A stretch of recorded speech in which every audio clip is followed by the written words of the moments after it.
Indiana Jones, Indiana It's a podcast about Indiana Jones. Every movie,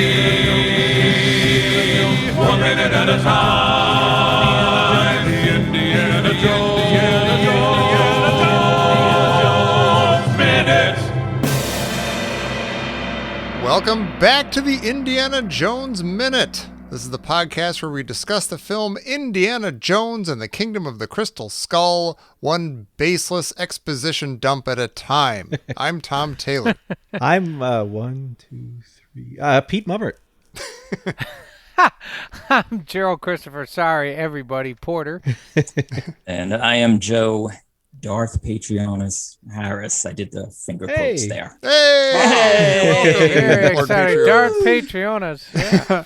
You are the Legend. first of our, I think, did you even suggest this? You suggested that, like, Star Wars Minute over there, our progenitors, they have they often have a Patreon month where they have or a week or something. Well, they have a week, but have a since get- you yeah. guys do one a week, I suggest. Right. Again, it was me. 4 I weeks. suggested it. Yeah. And so it was a shameless kind of attempt to be a guest, and it worked. It worked. It worked. No, You yeah, can't argue yeah. with that. So quite Yeah, you'll be frankly, I don't care about the other 3 Patrons. That's fine. But no, I would have totally understood if I would have been magnanimous for Patreons getting on there. I'm sure you would have. A wise man once said, "Who is it for your glory or for his?" So I remember that movie. I was, yeah. But yeah, you've been a strong supporter of us over at patreon.com/Indiana Jones Minute, and for a long time, and that's been great.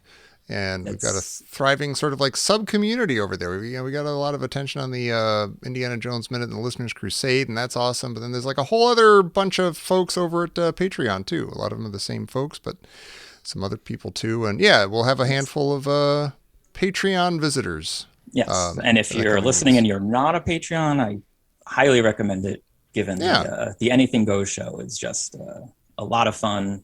And, it's a party. It is great. I still, Thank you. to this day, when I'm in my daughter's bedroom, I remember I painted this listening to you guys talk about 1941. Wow. Oh, my God. Nice. I hope it turned out okay. Yeah, it's I sort hope of aggressive the brush painting's not a massive failure. Yeah. It's Feels like 1941 ago. All right.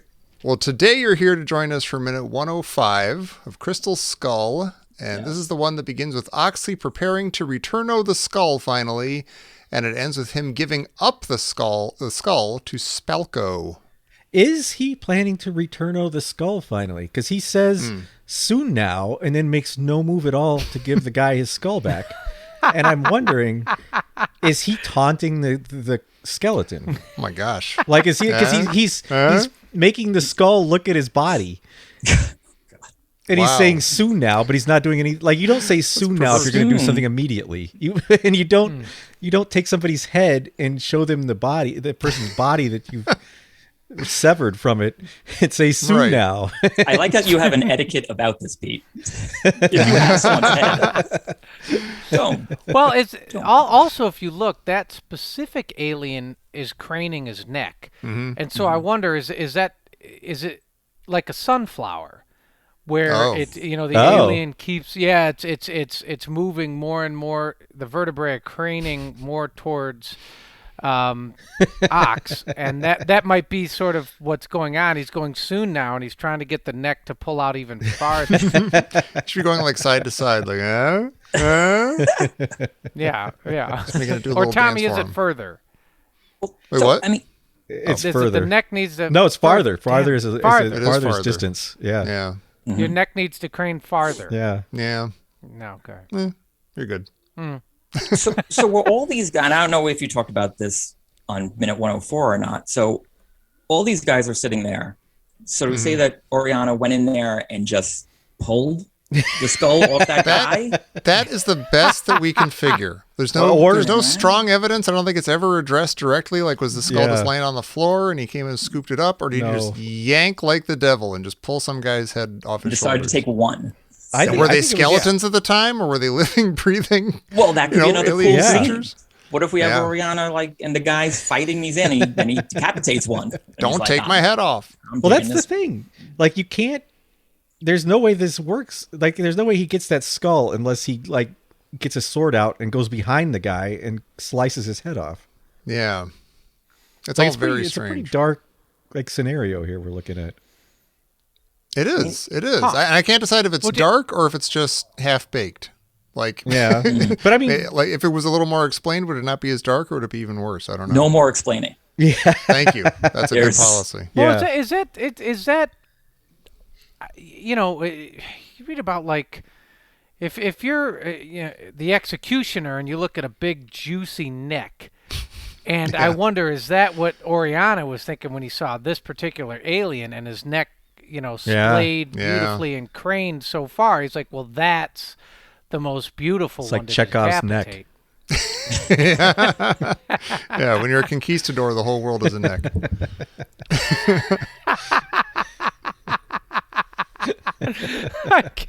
We can't figure out a damn thing. None of it makes any sense. Did he know that the skull was crystal? And he was like, "Oh boy, this will fetch a pretty penny I have back no in idea. Barcelona." He was just being a monster. Just wanted to hack off the head of some Yeah. strange creature. And And then he think found about out this. later it was crystal. Like we learn in a few seconds that it's a hive mind. So every other, it's like you're looking at your own decapitation from 11 Yeah. different vantage points. Ow, one of my heads. Yeah, I needed that. this is a really gruesome scenario. It is. It is. Or was it like, "Oh, that was the worst dimension with the conquistadors"? Yeah, I forget hated it. this Guys are the world. worst. Never again. Yeah.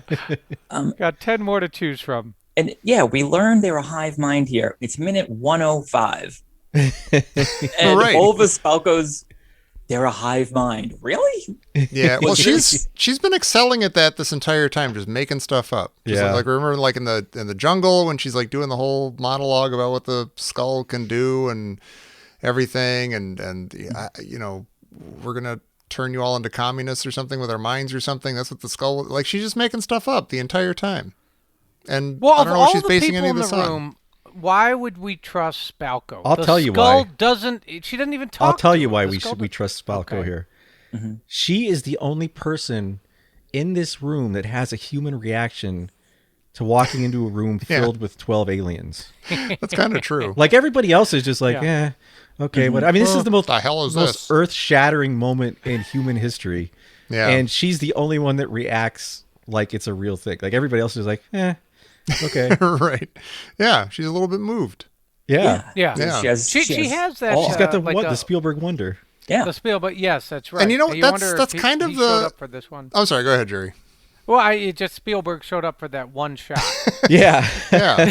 He's like, "Oh, there it is." But Give her that. isn't Belloc more in awe of the Ark than Indy ever Yeah. is? And Well- he's sort of like into it as like a prize or a historical curiosity. But Belloc's the one He's who still takes into it, super though. seriously.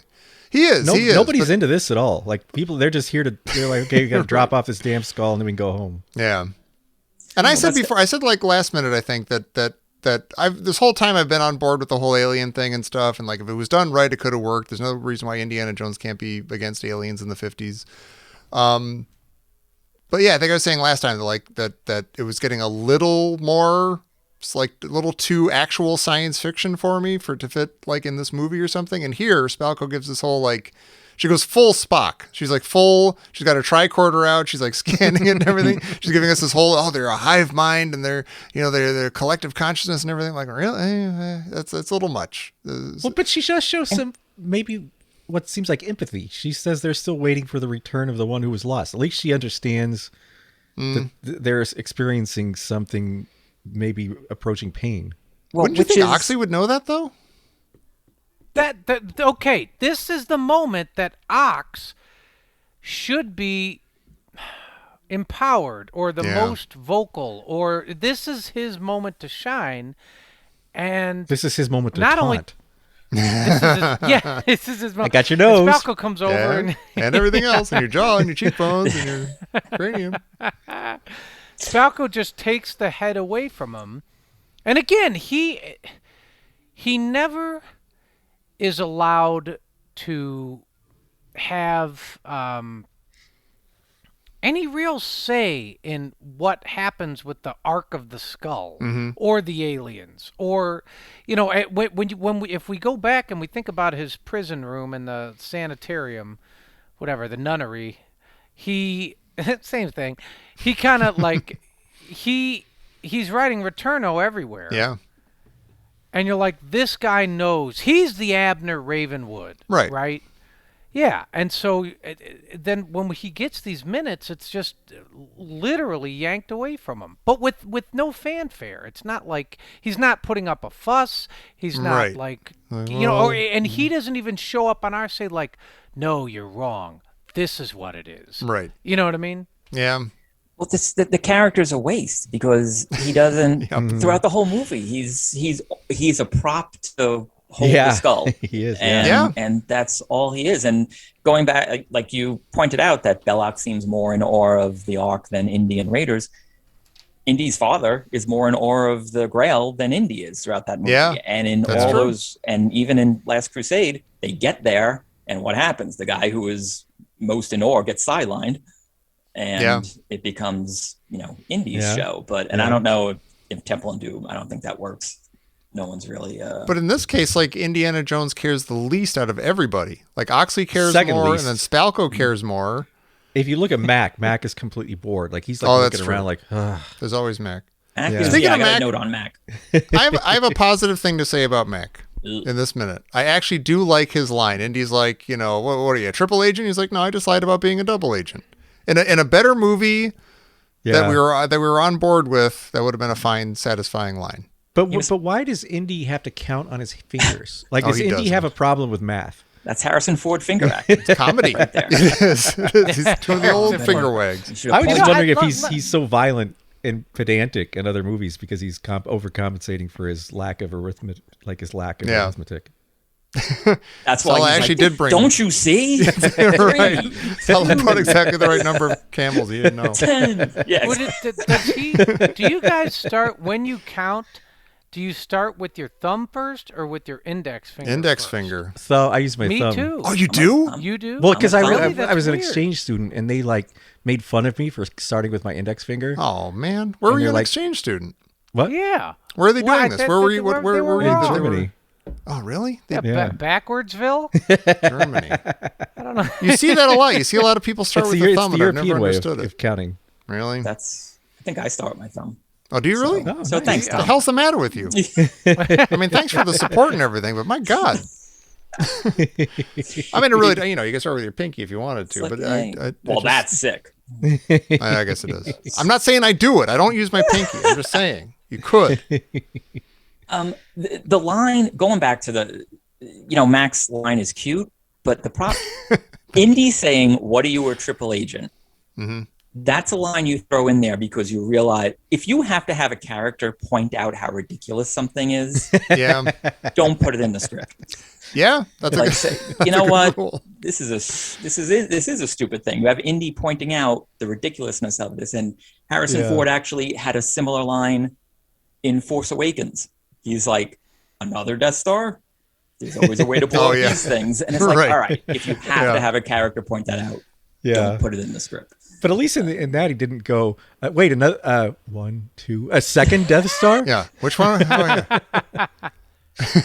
Does that big, huge Star Destroyer count as a Death Star? No. Okay, 2 Death Stars. Okay. It's like the count. One, two crosses, 2 agents. 3, 7, 10. But Mac does, this is good Spielberg kind of composition. When he points the gun, it's a good, nice shot of his gun is bisecting Mutt and Indy on one side, Marion on the other. It's a nice little shot. It's just then all of a sudden there's a Russian soldier behind Mac. It's kind of a weird, weird, I don't know what. Well, what's nice is you think it might be Spalko or somebody. Yeah, it might. You don't know. When I saw the gun, I was thinking, oh, there's a Russian. I thought so too. Yeah. And there are, but that's actually Mac. Yeah. Yeah. There's a sound when Spalko first comes in and she's getting that first, look of awe and she's taking in all the aliens and stuff. There's a note in the music I was listening to this, several times, getting ready for this, and each and every time I thought my coffee was ready in the other room in the kitchen because there's a beep in the or like a note in the music that sounds exactly like the beep of my coffee machine, and that was annoying to me because I badly wanted some coffee and it wasn't quite ready yet. But Pete, let me ask you: in that moment when Spalko looks up and sees the aliens, are you happy that is there a satisfaction? Good for her that she gets an itch scratched. Yeah, I mean, I think that's one of the few human moments of the movie, which is ironic, but because she seems like a very one-dimensional character otherwise, but she seems to have the human response, and she seems to be the only person interested in actually helping the guy get his head back. Yeah, but for her gain. Exactly. For her purpose. She's not trying to help anybody out. She's just trying to help herself. And how does I know this is dumb to try to pick at this, but how does she supposedly know that they're a hive mind and stuff? Where does she get Also, all this how does she know that you're granted a wish if you're the one that puts the head back? Right. Yeah. Is that what she did? I don't know. That's why I'm not sure that she that comes up in a minute or two. But yeah. Yeah. Wait. So you're saying that she knew going into this that if she stole the head from Ox and gave it to the alien, that she would get some kind of reward? I don't know. I think there is some kind of line like that or something. Like, I think they find that out afterwards. Yeah. Well, what would happen if they just sat in the room and put the head down on the floor? Right, and left. and then tried to grab a Buddha and walk out. Yeah. Yeah. Like, does the head have to be perched on the alien's neck? But is the head communicating with her? Because the head, when she touches the head, it goes. Yeah, it's always like stiff-armed her this whole time. Yeah, now it's finally talking to her. Maybe it's like it almost seems like don't take me from Ox. I was warm. I was comfortable. He's got the gentle touch. Who in that whole crew is the most successful or the largest conduit for speaking, or the largest the radio for talking to aliens? It weirdly seems like it's Indy. It is because he communicated with it and he knows everything, but he hasn't gone bonkers like Oxley has. Mm-hmm. Like Indiana Jones can be like, oh, we have to do this because it asked me to do it and I said I would, and we had a whole conversation about it, and this is where we go and stuff. And oh my God, this movie doesn't make any sense because Indy doesn't know where to go, but Oxley does, but he can't communicate it except with T.S. Eliot phrases and stuff. Oh, it's so weird. Well, that's what's strange. It's like Indy promised the head that it would return it, but Oxley is sort of is he like the He-Man Man-at-Arms guy? Yeah, maybe. Where he's not like Oxley's not the head guy. He's literally the head guy. He's the head bearer. Because he doesn't get anything out of this other than taking the head, like being the bearer of the head. Like he does, he has all this communication and gets his mind scrambled, but he doesn't get anything out of it, and he doesn't have any knowledge that Indy or anybody that Spalko doesn't have. Right. I think he might just be great at protecting the head. Maybe. Like if you gave the head to Indy, yeah, that'd be for sale. Indy would probably sell it, and he'd be like, they're good pieces, Marcus. They're good pieces. Or because Indy cares so much about Oxley, would he just be like Oxley is Frodo and Indy is Sam? What? And trying to, Pete, you know what I'm talking about. Like, like Indy, Oxley's being kind of like taken over by the skull. Yogurt. And no, I would say Oxley is Sam. Oh. Oxley is Sam, I think. Yeah, but he's the one being Oxley driven nuts Sam. by the Precious. Which would be yeah. And then as he was, and that goes with Pete saying that he's taunting the body with the skull. He's like, he's turning kind of evil right at the last second. Yeah, I'm gonna keep it with me on my shoulder. From the alien's point of, like, if you're one of the aliens sitting here right now, who's a good guy? Honestly, Spalko's the one that you would probably think is the good guy, because she comes in, grabs the head from the guy, and gives it back. And at least seems impressed. Yeah, shows like some kind of reverence. Some respect. Yeah. I mean, her having that odd look when she walks in, and the whole, the looking, waiting for the return of the one who was lost. That's really nice, but it's not from this movie. No, I agree. You're right. I Oh agree. yeah, you guys are complimenting that, and I'm like, I don't know. It doesn't was- sound. It doesn't feel right. It doesn't. Yeah. And it would have been interesting if that was some kind of thing. Like we don't even know there was more than one until like it's hinted at with the mural that they see when they walk into the cave. But the idea that there were 12 others is we don't know it until here. And her giving the story about the return of the lost one, like that might have been interesting earlier on. That no, there are others, and this needs to go to them, Right. instead of just going to Akator.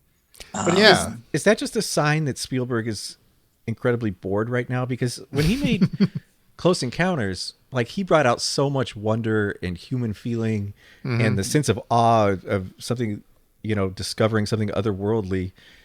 And there's none of that here except for like 2 seconds of Spalko going, whoa. And is it just because he's bored and he's like, I've already done this, I don't want to do this again? I don't think it's unfair to say that he was uninspired this time. Yeah. I think. Well, I think he specifically said he didn't want to do those movies again. Yeah. I think he did. But you know what? I'm just wondering, just as we're doing, why are there more than one more than one alien? Why is it a hive mind thing? Why is there a bunch of them? We got this one skull that we've been carrying around South America, and so why isn't this a grand throne sort of room, and there's one guy, one skeleton without a head, and you put it back, and he wishes you, so grants you a wish, and then he kills everybody. I don't know. I mean, there are so many things. Do we still have a caste system with the alien crystal skull things, where all the ones in this pantheon are crystal skulls, right? But then there was that one in Russia that was like the lumpen proletariat. Yeah. So are they not waiting for that guy? I think that guy was a different dimension guy. Yeah, they're not the same. A distant cousin, she says when she talks about those guys. Okay, so does that mean we have 2 groups of aliens? At least. Maybe one that's 3. just a regular ass igneous rockhead skull alien, and the other is a crystal skull. Yeah, like no matter what happens with these crystal skull guys, we still have these rockhead dudes to deal with who are still going to come and like. And are they not hive minded? No, I think they just take us into their ship and do the anal probe and stuff and slaughter our cattle and stuff like that. All the generic stuff. They just give you hives. Yeah. Right. They are hive-minded, but not in the same way. They're only a hive mind if they're sitting in a circle. Apparently, that's Right. the one clue that Spalko needs. Yes. Oh. Anybody who's been to a campfire knows exactly how that works. Actually, what you said was brilliant, though. Like, the fact that they're hive minds means nothing. It has nothing to do with any other part of this movie. It's like some guy would just like, wouldn't it be cool if they were a hive mind? I think I kind of think that might like both that and just the visual that like it gives them more to do with like the special effects light show that happens in a minute. I feel like you could have done that anyway, though. I kind of do too. I don't know. Which consolidates it to one guy. Yeah, So yeah. why do we have all this when in the end we're going to have one guy? And Spalko has this line which is supposed to sound very poetic or something, but it's when I heard it, it was an immediate note. She goes, talking about the hive mind, more powerful together than they could ever be apart. That's true for literally everything. Right. Yeah. This Ford Mustang, so much more powerful together than apart. It's like, I have no idea why I chose the Ford Mustang, but It worked. anything together is more powerful than apart. But it sounds good coming out of, Kate Blanchett's Yeah. I guess performance, so. I guess. But Yeah. I did like her line, still waiting for the return of the one who was lost. it's a nice story. Yeah. Unless But that's it not doesn't- like when we're wondering that you were picturing like conquistadors just yanking heads off and stuff. Does that count as lost? Like what became of my head? We know what happened to your head. Those guys came in here and they chopped your head off and they ran off with it. It was awful. I don't know if that counts as lost. So I mean, are the aliens just one more group of people who hate the Spaniards? Yeah. Get in line, aliens. Pretty much. Are they? Dude, And I don't know if I don't know. I mean, the Spaniards, like they famously said that they had a sickness in their heart that could only be cured by gold. Crystal skull, I don't know. Yeah. It's not gold. It's not gold. What am I going to do with this thing? On the other hand, maybe because I think we sort of determined that the aliens were colonialists. Maybe they got out colonialed. Mm-hmm. Oh yeah, Right. They met their match in the Spaniards. yeah, They would. God, now that's kind of funny. yeah. And interesting. I kind of like that story. The Get us aliens outta come here. down and Oriana cuts off one of his head. You guys are hardcore. Jeez, The doubloons I'll get for this. we stole some statues. That's my head. What's the matter with you guys? Sounds like a great children's book. Oh, the doubloons I'll get for this. So, so then is Mac, I mean, again, we always wonder what Mac's going to do. We're one room further in, Yeah, the final room. And he's bored you out of know, his skull. yeah. Yeah, and you're like, pardon the pun, and you're like, what is he, so now what is he going to do? So he pulls the gun out. First of all, he knows the Russians are close behind because he's been dropping them breadcrumbs, Hansel and Greteling them. Yeah. And then he pulls out the gun. So he's like, sorry, Jonesy. Again, that's the second time he says that, right? Or is it Probably the third or fourth. Yes. Yeah. Yeah. Hold all on, right. he did it. Yeah, 1, 2, 3. What is Start he with the going to middle finger. steal here? Like, what is he going to do if Spalko doesn't come in? Is he going to take his crystal skull? Or is he going to take the crystal skull and be like, all right, I've surveyed all the statues in the past room. This thing's worth the most. And he's going to shut the door behind him? I don't know. And it's like, I don't know why, like it's not like it's just Spalko and Mac. There's a bunch of soldiers there too. So why does Mac choose this moment to give himself up as a triple agent or whatever? That he's So against does he Indy? choose this moment because he knows Spalko's coming in the door? But And even like, if she this is was, how like, it's who gonna- as cares? if- Like, why? Unless she like suddenly needs him to be actively on her side in a way that would give Right. him up to Indy. Like, why doesn't he just keep going along with the friendship ruse or something? I don't Because I know. think she realized there was a loose end, a rare loose end in this script. What? Impossible. I think the big question is not why Mac reveals himself. The big question is, why is the screenwriter reveal that Mac is a Yeah. triple agent at this Why point? did he put his name on this? It does nothing to change the story. Mac could Yeah. have been still on Indy's side and just been Right. a double agent, and it Yeah. wouldn't have changed anything that happens after that. Yeah. It added And a lot of funs and humors along the way. It was fun to watch Mac It's true. changing. Oh, from not. I mean, you friend can to still have foe. Mac, but just have him actually be a CIA. And oh my god, yeah, no, Yeah. there's nothing about Mac. I remember I was so tired at the end of Temple of Doom, and I was like angry and like bitter and just cranky and just wanted to be done. But that I movie, remember that's that. like a solid movie. Yeah. It was like this one doesn't make a lick of sense, and I'm surprised I'm not like I'm exhausted, but I'm not angry yet. There's still some movie to go. But Well, you paced yourself with the I have, yeah. Yeah. spacing it out. I think you have more anger to give now too. Okay, yeah. Yeah. You're growing as a This person. should be fun. watching this a minute at a time is like when Indy holds up the sandbag in Raiders and he lets some of it fall through his hand, and then he kind of does that move where he like pushes it out of his hand. He flicks it away. Yeah. Yeah. Wait, but that's like what? That's what it's like to watch this movie a minute at a time. No, because that Just kind means of running through your hands. Yeah, You wanna you flick It's it just kinda away? running flick it through your away. I hands want. We're not allowed to flick it away. Well, that's it. It's like the coherence of it. Yeah. It's like the sand through your fingers, and then after a while, you opened up your palm, and all fingers stretch out, or they're open for you. Oh man. Well, speaking of not being angry, Oh. Oh, yes. Speaking of not being angry and you having your palm open for you, let's see. Oh. Hey, this just in. Coming in over the wire from Professor Christy Porter. Karen Allen in a vest. When was the last time you wore a vest, and how did it go? Wow. Wait, there's a how Okay. old do you have to be to pull off a vest today? I assume she means just a vest like that, like a shirt with a vest, and that's kind of like not Yeah. like part of a suit or a tuxedo or No, something. a shirt, yeah, a shirt with a vest, Oh, not part boy. of a tuxedo or something, just a vest. Wow. I've seen people do it and pull it off. I don't think I ever attempted it in any serious way. I don't know if I want to. In 4th grade, Oh, God. I had 2 Billy the Kid corduroy vests.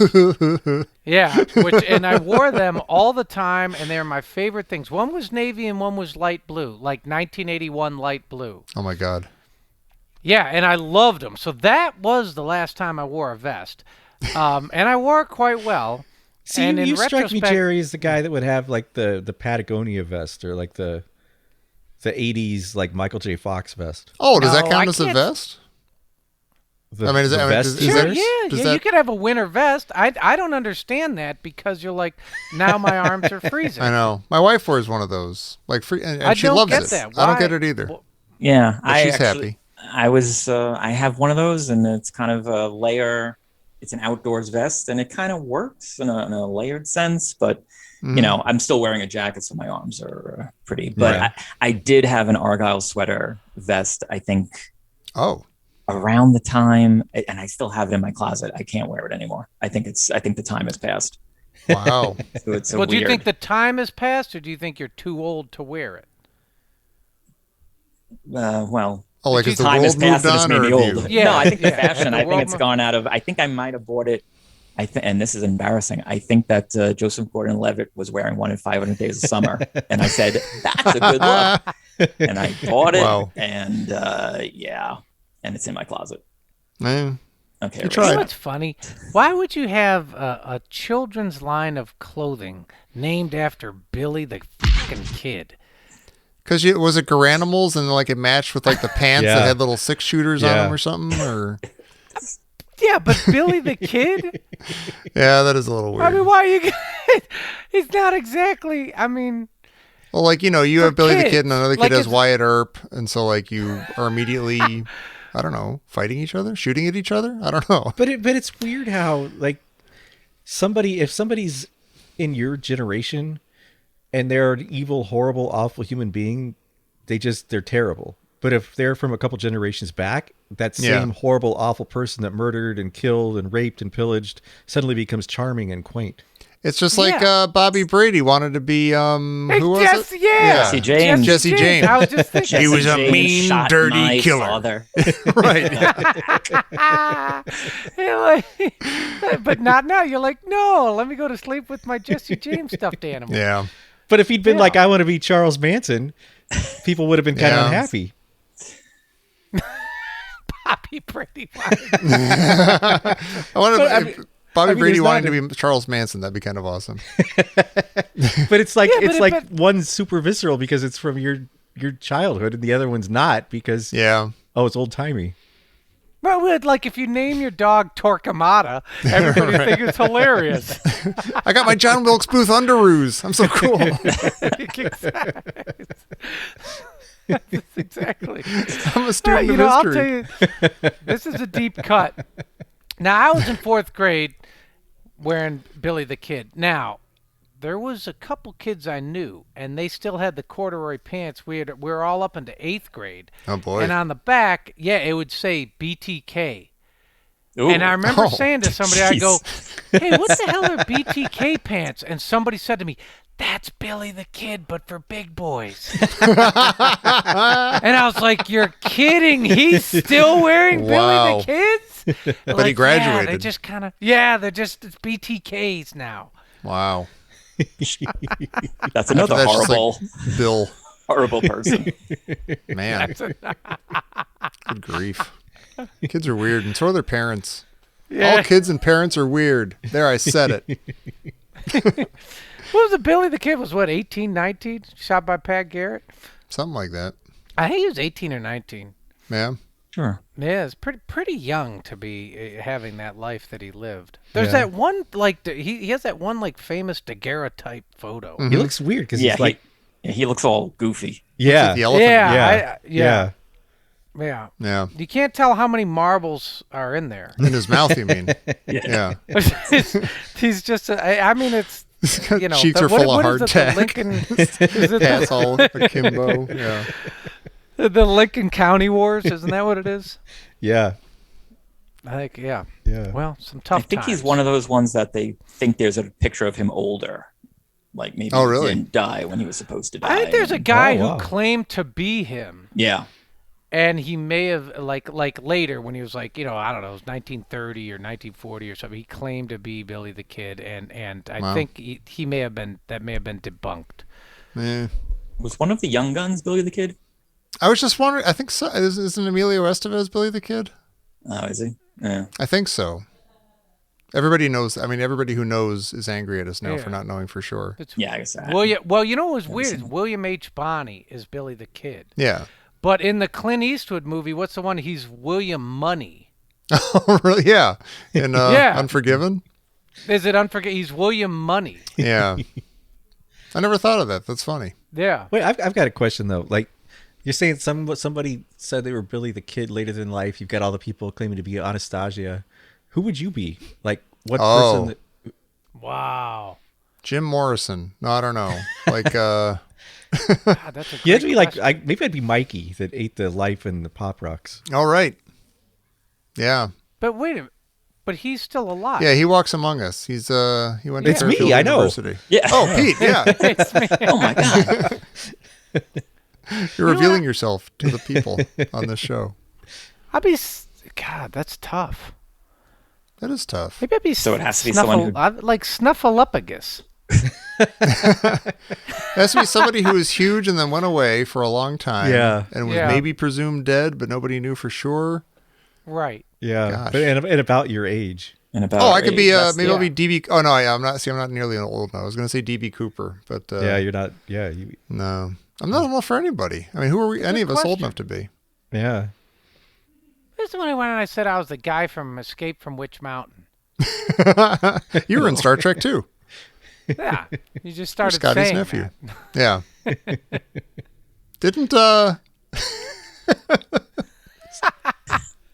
Didn't I think the guy who played Eddie Haskell, he became a cop and stuff, but I think there was a period where John Holmes was going around saying that he was Eddie Haskell just to be a jerk.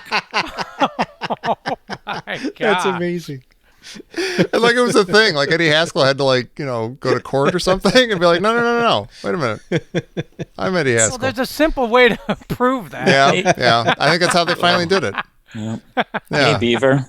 Get the Beaver in here. You know what we should do? We should leave it to Beaver. Get in here. And that's the Indiana Jones Minute, everybody. That was minute 105 of Crystal Skull. Joe, Lord Patreonus, thank you so much for joining us. Thank you so much for having me. It was loads of fun. I hope a so. lot of It was fun. loads of fun. Dream come true. Oh, excellent. And so hi to all those names that just the fact that Father David is listening to this and Sully and all those big names. See, all that's your huge. buddies. That's Yeah. awesome. Yep. Scott We're a Roseanne community. and Scott not Roseanne. We're a hive And mind. hey, it's Scott. We are all who's- we're stronger than we are individually. We're a nice hive mind sitting in a giant circle and on Patreon and in the listeners. Why don't you lead us out with the very last one we always do? Wait, I'm what? Ludwig Jones. What? Oh, No, not anything goes. You know what it is. Give us a good one. Oh, are we saying a No, Zaction? say it. Yeah, it is. inside jokes that you can finally get if you join us over on patreon.com. Exactly. If you're what is the Zaction joke? You'll know. But thank you, Joe. Thank you. everybody listening. We hope you had fun. We sure did. Join us back here on Monday. But in the meantime, you can also join us if you do join us over at patreon.com/Indiana Jones Minute. You can get early access to this show. You can get our bonus show, Anything Goes. That comes out on the weekends. So you wouldn't have to wait so crazy long for our next installment of fun every week. But in any case, please do come back Monday for minute 106 of Indiana Jones and the Kingdom of the Crystal Skull here on the Indiana Jones Minute. Jones? Jones? Jones. Jones? Jonesy? Jonesy? Jonesy.